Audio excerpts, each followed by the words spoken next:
To start this video off, it took me a while to really get used to the mechanics of Dying Light, so just know that at first, after you learn my ideas, just know that you're not going to perfect it right away, and it's going to take a while, but the more practice, the more better you're going to get. To start off, for those who do not know how to turn their HUD off, basically you go to options and then to game, and then you're going to go off and scroll the HUD until it gets to hidden, and then you're going to go to show dot crosshair and turn that off too.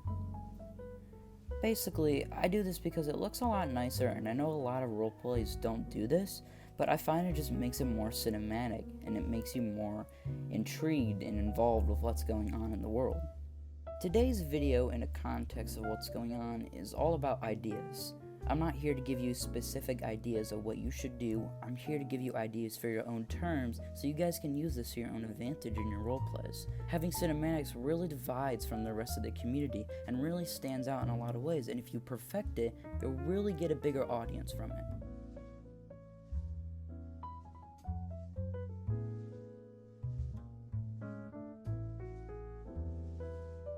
Starting off, we have the low angle shot. You'll use this in some terms, but you'll more likely use the high angle shot, which I think is just a lot better, more smoother angle.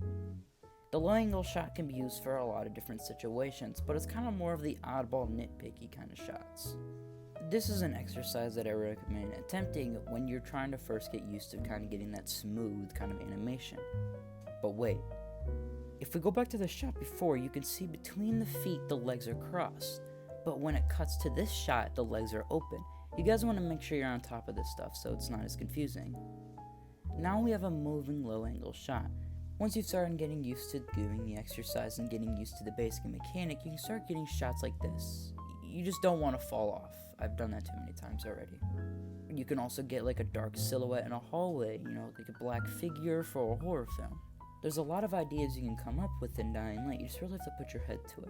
When you do the certain crouch cinematic and you try to move to side, you can see your boots on the ground, and at times you can see your hands if you're on very still and skinny objects. You don't want to get rid of that cinematic tone because it can totally ruin the scene and everything you worked for. And zombies. Those can be a big problem too, as they can get in the way when you're trying to do certain cinematics. Over time though, you just begin to get used to all the hordes that are caused by randomness. The zombies in this game are really a treat though, as the mechanics are well designed enough for them to look realistic and be used in a lot of context and story situations. You really can use them to your advantage in your cinematics if you really know how to operate them and get them to not follow you. We have another shot here called the moving high angle, which I use in a lot of situations. And then we have another shot here that's more like a dolly shot, but it's still a moving high angle. You can use this in a lot of situations. We now have a running high angle, which I haven't really perfected myself, and it is pretty hard to do keeping it straight as you're running, but over time you'll be able to get used to it. And now of course we have a backwards moving angle, which you can use as a forward angle too if you're moving towards the person, but it's mainly better I find for backwards moving. You can use a lot of these angles to your advantage, and you can create a lot of epic story details and moments. For some more ideas, I'm going to be showing you guys a shot list.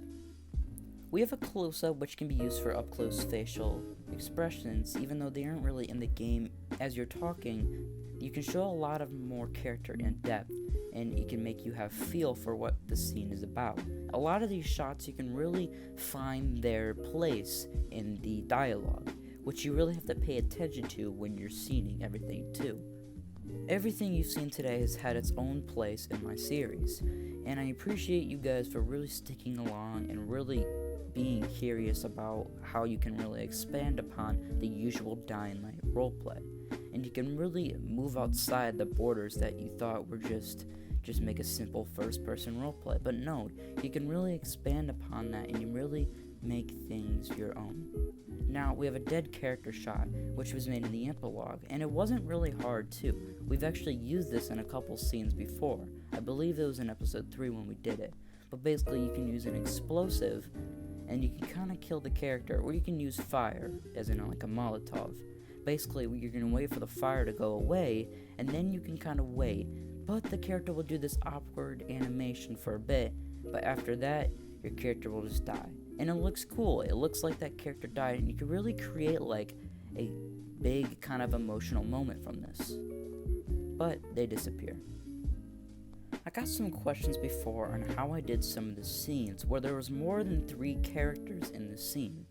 Basically, it's pretty complicated, but basically all you need to do is just have a safe zone near you. You basically just run and change the outfit every single time, but you basically want to film all the scenes with that character in that shot. And basically you're going to go and switch outfits and run back and switch the shots as the director tells you, and kind of just, it's confusing, but over time and you master everything else, you'll get used to this and you'll expand upon the ideas and you'll come up with things like this, things that nobody else has ever done before, from what I know. You really can reach outside the box, and I think you can be really special with what you can create. That's basically it for today's video, but if you guys do have any more ideas and what you would want to see, make sure to comment down below. I'm pretty happy with how this video turned out, and I really hope to make more kind of tutorial content like this. I think it's really good for the channel, and I think it would really make you guys more interested in how I create my content. Thank you guys for watching, and I can't wait to see what you guys create from this.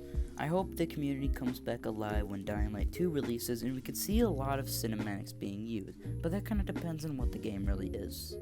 I don't really know, so I guess we'll see.